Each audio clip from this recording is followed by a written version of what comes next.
Yes. Hello, CMA final students. Hope you are preparing well for the upcoming examination.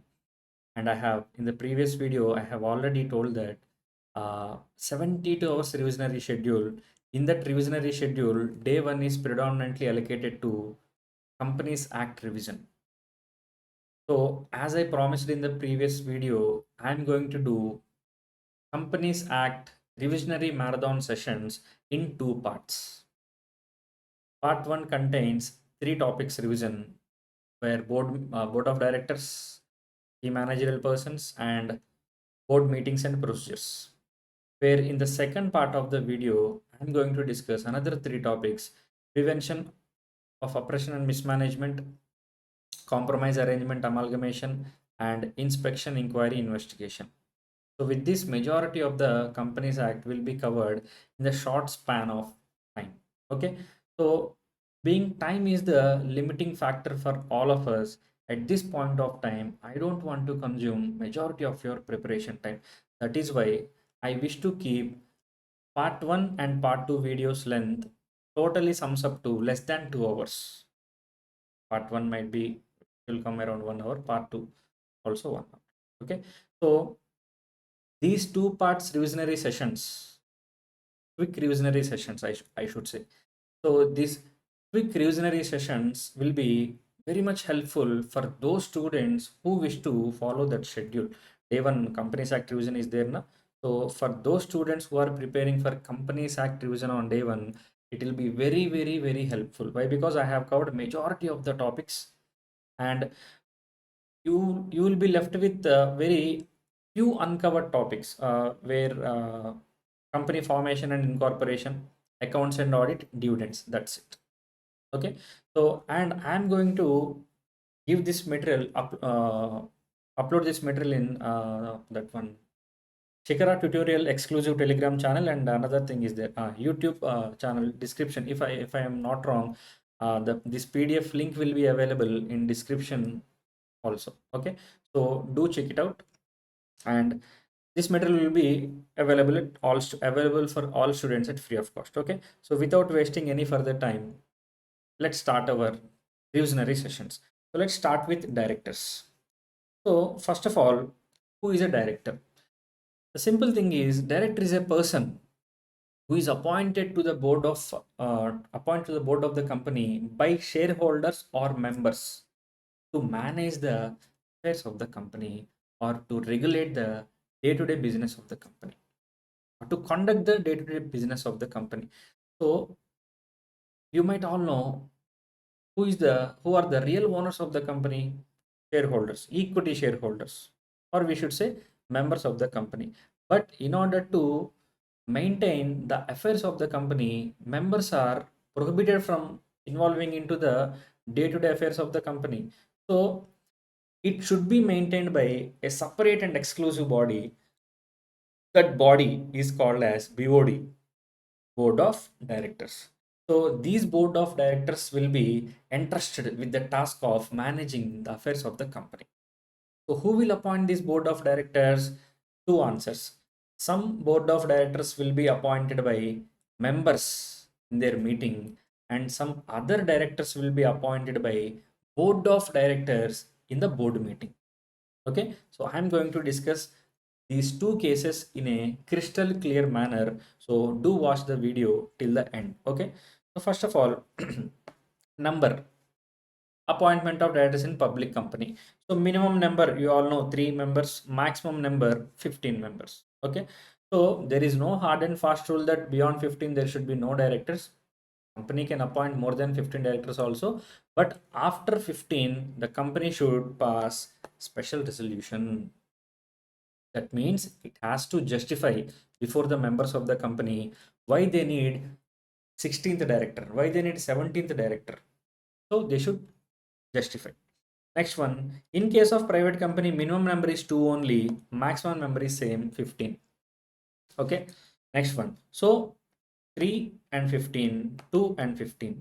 This is for public company and this is for private company. Okay, next one, key points for private companies. Actually, private companies got some relaxation regarding the compliance procedure when compared with public company. Public companies are having a lot of compliance procedures when compared with like ROC filings. They need to comply a lot of MCA rules, lot of rules and regulations when compared with private companies. Private companies are majorly they are relaxed from lot of rules. Okay, so no need to have independent directors and relaxed compliance as compared to public companies. And private companies can appoint additional directors, alternate directors, and nominee directors if AOA permits. And appointment must still comply with Section 152. Section 152 is nothing but procedure regarding the appointment of directors. Actually, these two are very crucial, consent and DIN. In order to appoint any person as a director, he should possess a valid DIN, number one. And one more thing, he should give the consent to the company regarding he is ready and willing to act as a director of that company. That consent letter is very important. So the company should obtain the consent from the so-called director regarding his willingness to act as a director, and the company should file the same with ROC within 30 days from the date of appointment. So I have listed all these requirements in a simple tabular form. You can read it out here. So first of all, DIN mandatory for all directors. Consent must be filed with the company before appointment. So this filing is done by whom? Director to company. Okay, regarding he's ready and willing to act as a director. Whereas form DIR 12, it is filed by company to MCA. So intimation to ROC within 30 days of appointment. Age limit minimum 18 years. Maximum, actually there is no maximum age limit. But in case of public companies, if they are appointing an elderly person who crosses the age of 70 years as a director, then they should justify to its members why they are appointing this old person as a director of the company. So they should justify to their members because of his rich expertise, vast knowledge, what unique quality will be there now. So the directors should convince the members or shareholders in the general meeting why they are appointing this old person as a director. Okay, the justification is enough, that's it. Okay, so minimum age limit 18, max 70. Types of directors, actually types of directors, lot of type. You might already know: managing director, whole time director, independent director, nominee, alternate director. Some students might feel confusion regarding nominee director. So nominee director is not a director from inside, what we should say. Nominee director will be representing some financial institute, some insurance company, some money lenders point of view, or some else another person's point of view, TPP, third person perspective, kind of. So nominee director is not entrusted with the regular affairs of the company. He is not a day-to-day director. He is representing some other person. That is why he is nominee director. Why? Because that other institution will nominate him as a director to act as director in this company. So he should work according to the will and wish of the person who nominated him as a director. Okay, say for example, XYZ Limited took a loan from Canara Bank, and in the sanction letter, Canara Bank clearly mentioned that XYZ Limited company should have a nominee director who is nominated by Canara Bank. And XYZ company also agrees for that condition. And Canara Bank has given loan and XYZ Limited company has obtained the loan. Now, Canara Bank is appointing Mr. A as a nominee director in XYZ Limited company. Now, Mr. A will be called as nominee director. So XYZ Limited did not recruited Mr. A as a director. Canara Bank nominated Mr. A as director in the company of XYZ Limited. I hope you guys clear now. Okay. So somewhere around few days back, I have seen a comment in the YouTube video, some of students asking nominee director doubts. So I felt it should be explained by me in my marathon session. That is why I'm explaining here. So I hope you guys got my point. Next one, alternate director. So alternate director is a director who will act as a director in the absence of another person. Say for example, Mr. X is going on vacation or going on to a foreign tour, and he will not be available for a period of 100 days in the company. So in the absence of Mr. X, Y is appointed as alternate director. So when will Y will get the powers? Only in the absence of X. If X is there, Y got no powers. So this concept is called alternate directors. Okay. Next one, resident director. This is also one of the important and beautiful topic where students might feel confusion regarding the explanation. So the thing is, when in which area students will feel confusion means he might ask an MCQ, can a foreign citizen be appointed as a resident director? Can a foreign citizen can be appointed as resident director? Majority of the students, around 90% of the students will say the answer is no. How can a foreign national can be appointed as a resident director? The answer is no, no, no. But what act is saying is yes.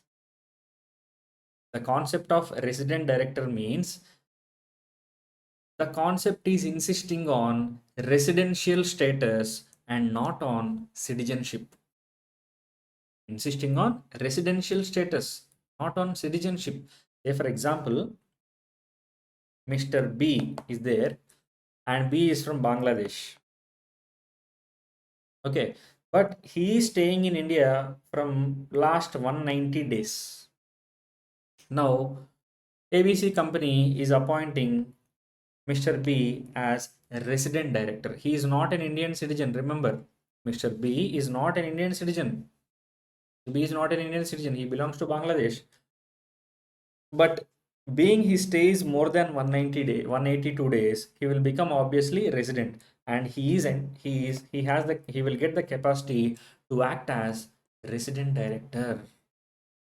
He can be appointed as a resident director. So even though he is a foreign national, so in case of resident director, what we need to observe is residential status. What we should ignore is citizenship.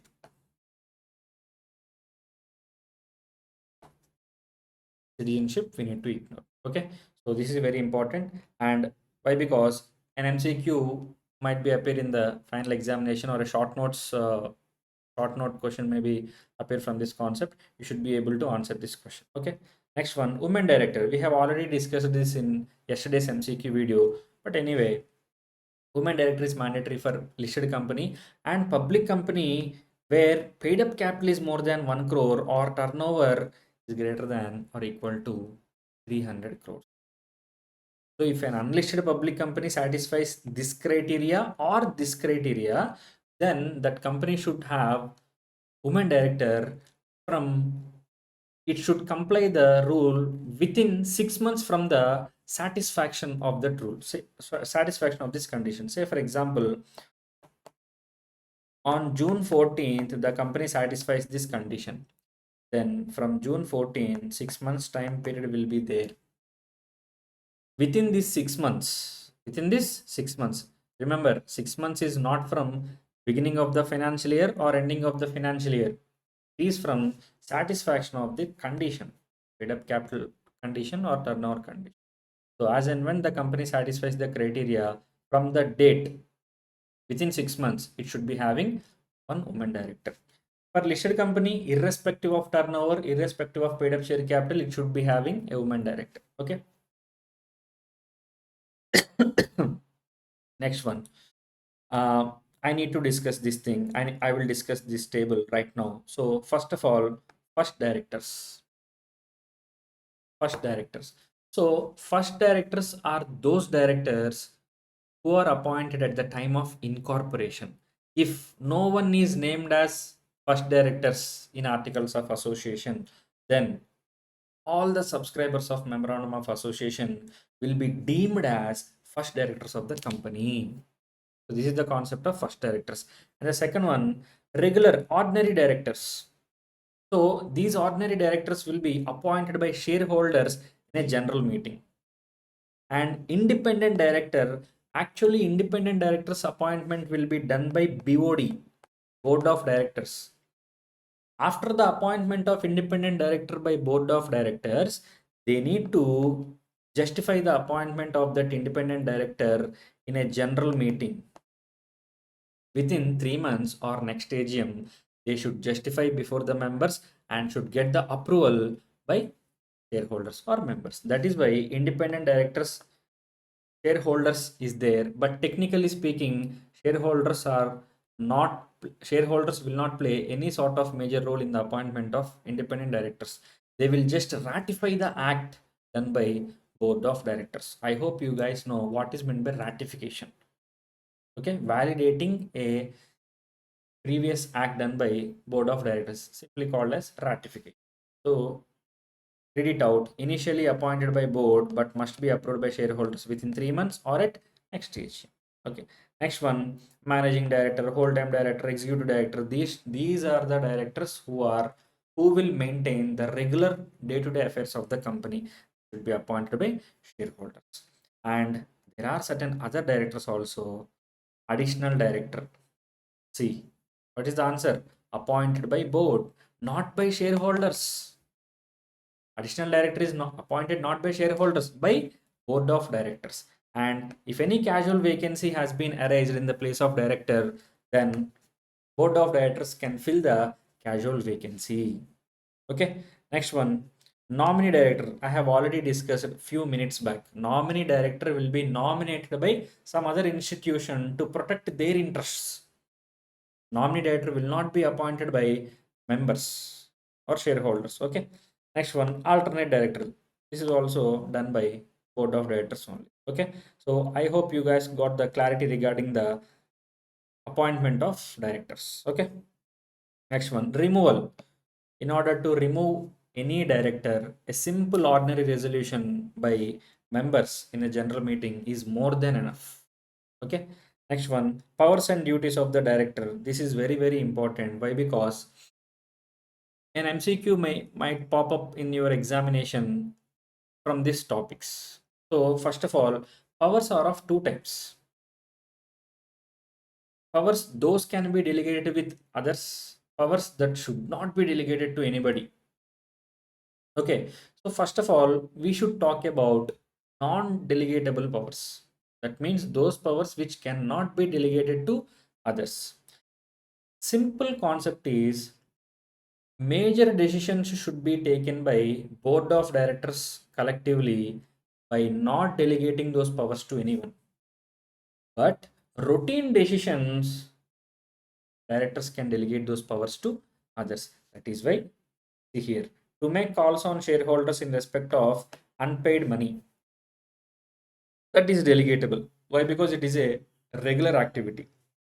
To authorize buyback of securities, no, it should not be delegated to anyone. It should be decided in the board of directors meeting only by board of directors. Okay, so in their meeting. And to issue securities including debentures, so issuing securities is a regular thing, so that can be delegatable. And to borrow money within the limits only, not beyond the limits, within the limits only, regular process though, so it can be delegatable. To invest the funds of the company, delegatable. Granting loans or give guarantees or securities within the powers only, again please remember, not beyond the limit, within the powers only. So see, within board defined limits and internal controls is a regular process, delegatable. See, to approve financial statements and board report, no, not delegatable. It should be decided in the board meeting itself only. Diversify the business, approve amalgamation, take over of a company. These are all strategic decisions, key decisions. This kind of strategic decision should not be delegated to others. So board of directors must conduct a meeting and it should be discussed over there. Clear? Next one. In simple notes, delegatable powers are those powers in operational. Non-delegable powers are major strategic and statutory fund. Okay. Next one, disqualifications of directors, insolvency, unsound mind, conviction of offense involving moral turpitude, etc. Basic disqualification.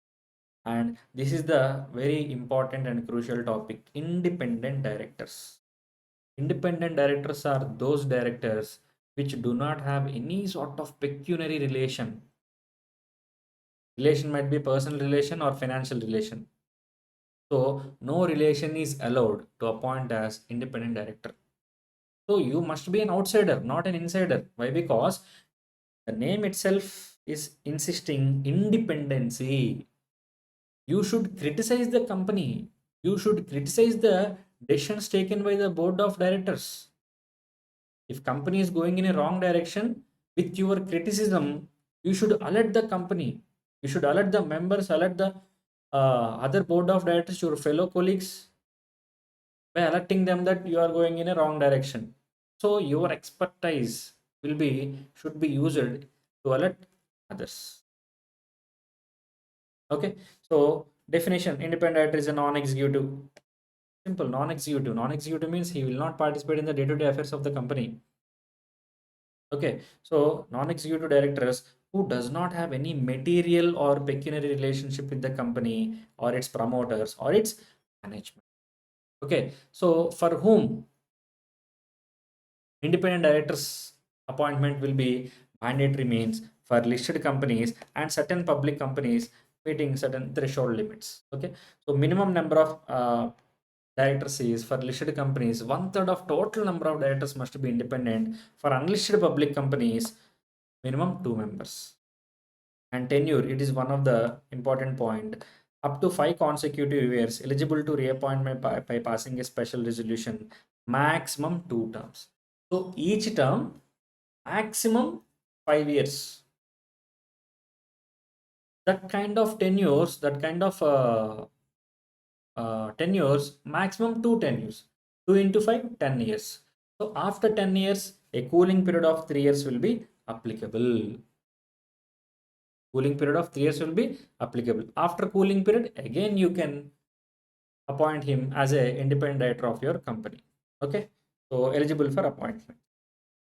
Next one, appointment. It should be approved by, actually we have discussed this point earlier a few minutes back.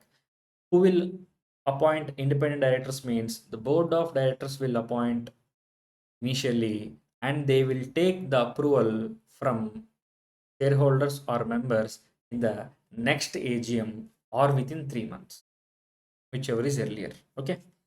Next one, retirement by rotation. This concept is not at all applicable. Actually, I should say this retirement concept, being it is already covered in CMA Inter vigorously, I'm not discussing here, but in a simple manner we can discuss. So, retirement concept of directors. The rules are very simple. First thing, take the total strength of directors. Total strength. In this total strength, nominee directors should not be included. Independent directors should not be included. MD or whole-time directors should not be included. Why? Because they are appointed on a specific full-time employment executive manner with certain remuneration by members and their meeting. So these three persons should be excluded. So after excluding these three category directors, consider the total strength of directors. In this total strength of directors, two-thirds of directors, 2 by 3, two-thirds of directors should be rotational director. So I think it is, I will write here. Two-thirds must be rotational directors. Two-thirds must two-thirds must be rotational directors. So remaining one-third non-rotational directors. This is minimum number. Minimum two-thirds must be rotational directors. And students, please do remember while calculating this two-thirds limit, if any fraction is there, we need to consider next number in this concept. We need to consider next number. I will tell you clearly. No worries. Please listen carefully. Okay. Next, out of this two-thirds director, one-third of director should be retired by rotation. They should retire by rotation. One-third director should retire by rotation. They should go out of the company. And while calculating this one-third, fraction should be rounded off, depends on nearest number. Nearest number. I'll tell you one example. Say for example, total strength of directors excluding nominee director, independent director, MD are 8. Total strength is 8. So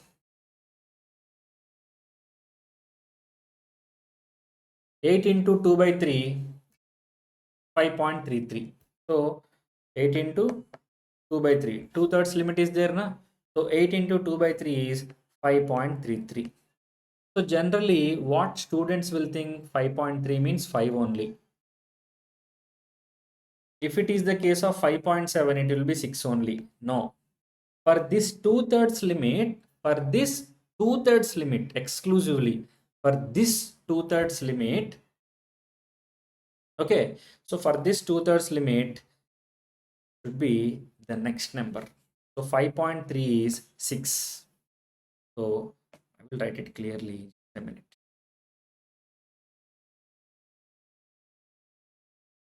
Concept of rotation. So total strength is 8. Out of this 8, two-thirds must be rotational directors, right? So 8 into 2 by 3 is 5.3. We should consider next number, not nearest number, next number. 5.3 next number what? 6. So 6 directors should be rotational directors. Of this 6/3, 1/3 should get out of the company. They have to go away. Okay. So 6 into 1 by 3 is 2. Students, please remember, if in this one-third calculation fraction came, then we need to consider nearest number. Say for example here 2.2 came, we need to consider 2. 2.4 came, we need to consider 2. 2.6 came, we need to consider 3. 2.7 came, we need to consider 3. In case of one-third, it should be nearest number. So 1.1 nearest number 1. 1.6 nearest number 2. Clear? One-third clear? Whereas two-thirds limit is not nearest number. It will be next number. So in case of two-thirds calculation, if 2.1 came, what is the next number of 2.1? 3. Okay, majority of the student community will always be in the confusion with this concept. So some authors will solve the problems according to some methodology, some other problems will solve the problems according to their own methodology. So what is the correct methodology? So this is the correct method. In case of two-thirds, you need to consider next number. In case of one-third, you need to consider nearest number. I hope you guys got full clarity on the concept of retirement by rotation. Retirement by rotation. Actually, that is a concept which I wish to leave it, but somewhat we have discussed it in clear-cut manner. Okay, so clear. Next, so independent directors are not liable to retire by rotation. Next one, remuneration. Remuneration will be sitting fee and reimbursement of expenses and profit related commission. So yesterday in MCQ video also there is an MCQ from below mentioned items for which of the remuneration or something else independent director is not eligible. The answer is stock options. In that question also profit related commission is there. I have clearly explained there profit share and commission on profit. What is share of the profit and what is the commission of the profit? I have already explained it clearly in yesterday's video. Okay, so both are entirely different. And please do remember one thing, Independent directors are eligible for sitting fee. That thing everybody knows. But the maximum limitation on that sitting fee is 1 lakh per meeting. Not 1 lakh sitting fee, 1 lakh per meeting. Sitting fee per meeting maximum 1 lakh. Okay. Next one, stock options, not entitled to stock options, and disqualification. So I have already discussed at the beginning of this independent directors concept. Independent director, the name itself is saying independent. He should be independent from the company. He should not be having any sort of relation with the promoters, company, financial interest, no personal interest, nothing. If you got any such kind of interest, then you are disqualified to act as a independent director. And duties are, independent director must uphold the ethical standards and act objectively and independently and exercise responsibilities in bona fide manner, good faith, with good intentions. You should not be surrendered to other directors for the sake of money, for the sake of something else. You should be very ethical, and you should be objectively act. You should act objectively, and you should act independently. If you surrender to others, what is the concept of independence? Okay, next one, resignation and removal. By submitting a resignation letter, you can go out of the company. So this is all about directors, board of directors. So I have already discussed who is a director, what are all the types of director, and who will appoint directors. So some of the directors will be appointed by shareholders in the general meeting, and some of the directors will be appointed by board of directors in the board meeting. And the types of directors, retirement and independent directors, I have discussed to the extent possible. And I am done with directors. Now I'll discuss about key managerial personnel. Okay, just a minute.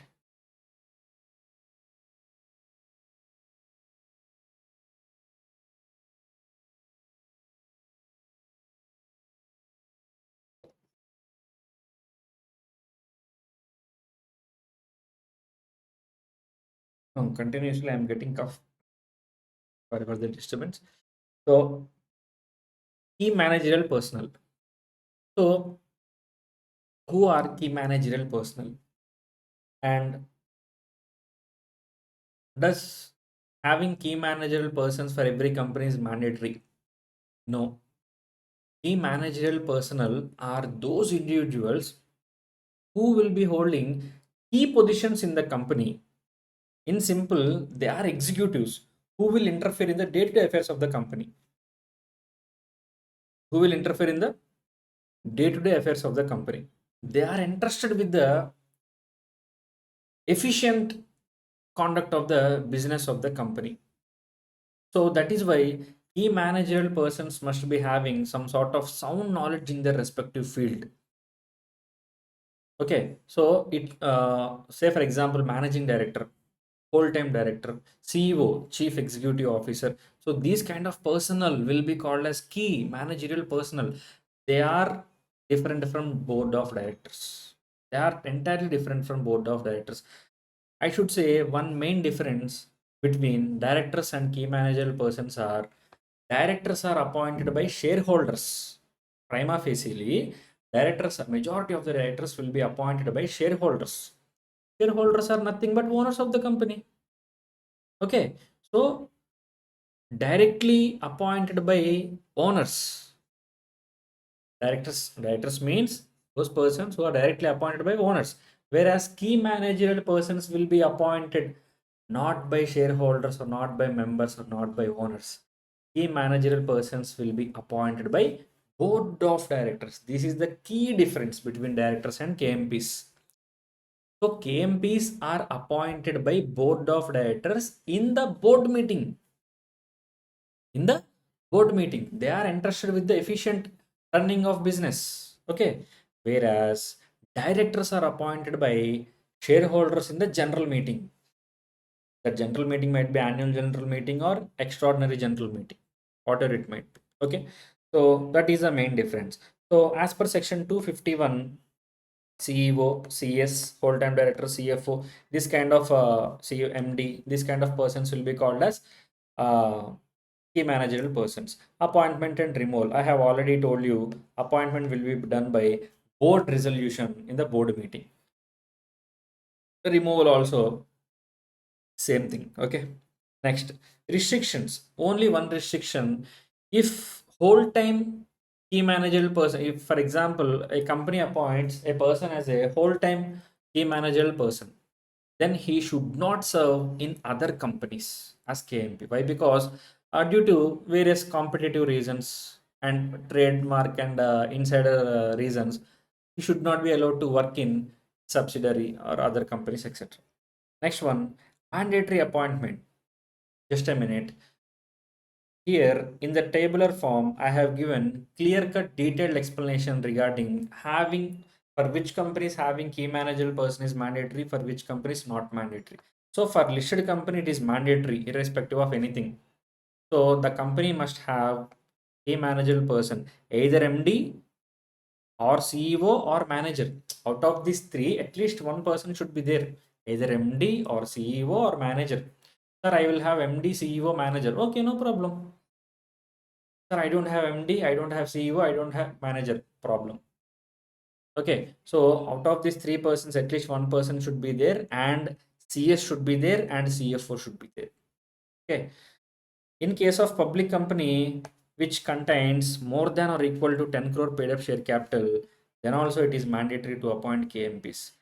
For public company less than 10 crores capital, having KMP is not a hard and fast rule, not a mandatory rule. Okay, if they wish to have some people in the name of MD or CEO, they can do so, but it is not mandatory. For private company greater than 10 crores paid up share capital, only having CS is mandatory, that too according to Rule 80 of the KMP rules. Only CS. When if you are a private company, actually for private companies having KMPs is not at all required, but only one case. What is that one case? If you have more than 10 crore paid up share capital. If you have less than 10 crore paid up share capital, no KMP required. So in order to summarize the whole scenario, what we can say, listed company, public company, private company. Listed company, irrespective of anything, it is mandatory. The listed company must have KMPs. Public company, we need to check the paid up share capital.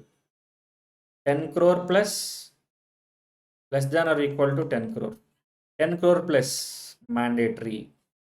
Less than 10 crores not mandatory. Okay, private company also we need to check 10 crore plus or less than 10 crores. So 10 crore plus mandatory, yeah? 10 crore plus mandatory, yeah? No, having CS is mandatory. Only one person, not whole set of KMP. Full suit of KMP is not required.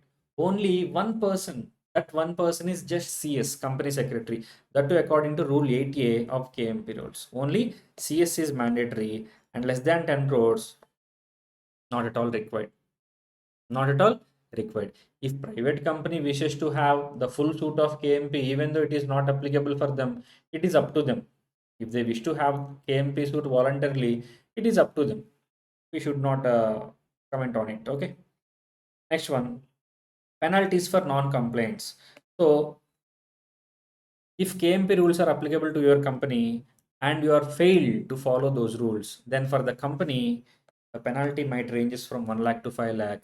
And for defaulting directors or KMPs, defaulting directors or defaulting KMPs means those directors or KMPs who are responsible to follow the law, but they fail to follow the law, then they will be fined with a sum of 50,000 maximum and additional penalty 1,000 for each day, and whole penalty will sums up to maximum 5 lakh.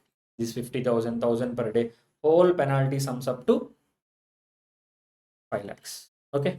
Next one, key managerial persons definition. So individuals appointed to the board direct so this the table talks about the main differences between directors and key managerial persons. So first of all, directors are the people who are appointed to the board by shareholders. Simple. Okay. Whereas key managerial persons are senior management personnel responsible for the day-to-day operations. For the efficient running of the company, KMPs are required. Day-to-day affairs. Okay. So appointment by shareholders, whereas KMP should be appointed by the board. Tenure, as per company's articles of association and shareholders approval, it should be decided in the general meeting and as per articles. And the KMP's tenure will be decided in the board meeting in their board resolution. Remuneration determined by shareholders. This is determined by board. Penalty for non-compliance. Various rules are there, various cases are there. Whereas in this case, for company up to 5 lakhs penalty, for directors responsible 50,000 up to 50,000 plus 1,000 per day, and total sums up to max 5 lakhs. Okay. So with this, we have successfully completed KMP's discussion also. So I think at the beginning of the video, I have promised that I will try to keep the video length up to 1 hour. Around 40 minutes plus has been consumed. So I'll try to quickly revise the remaining topics. The next one, board meetings. So we have covered so far directors and KMPs. So no worries, Nana.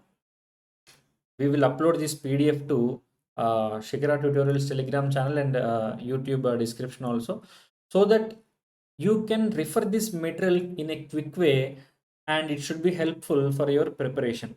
So if in detail I have explained line to line, and if I go on reading line to line, the video length will be high, and majority of the students time, preparation time, will be unnecessarily be wasted. That is why anyway I'll attach this material to your community. So that is why I am going on in a quick way. Anyway, this is a marathon session, right? Not a regular session. Next one, board meeting. So first of all, frequency of the board meeting. In case of public company, at least 4 meetings should be conducted in a year, and max time gap should be 120 days between one meeting to another meeting. Maximum time gap 120 days. Okay, more than 120 days, there should be no gap. You have to convene a meeting. Whereas in case of private company, for public company, 4 meetings in a year, right? Whereas in case of private company, half of that limit. So half of 4 is 2 meetings. 2 meetings for whole year. And in first half of the year, one meeting should be there. So out of 12 months, we have 6 months and 6 months, right? First half, second half. So in first half, there should be one meeting, and in second half, there should be another meeting. Okay. Next one. In case of one person company, at least one meeting should be there. If when one meeting should be there if having more than one director. If in case of one person company and only one director is there, no, this rule is not applicable. Why? Because there is no point. If there is one director, then what is the point of having meeting with himself like a mad person? That is why, if in case of one person company, if that one person company is having more than one director, then they should conduct a meeting, at least one meeting in a year.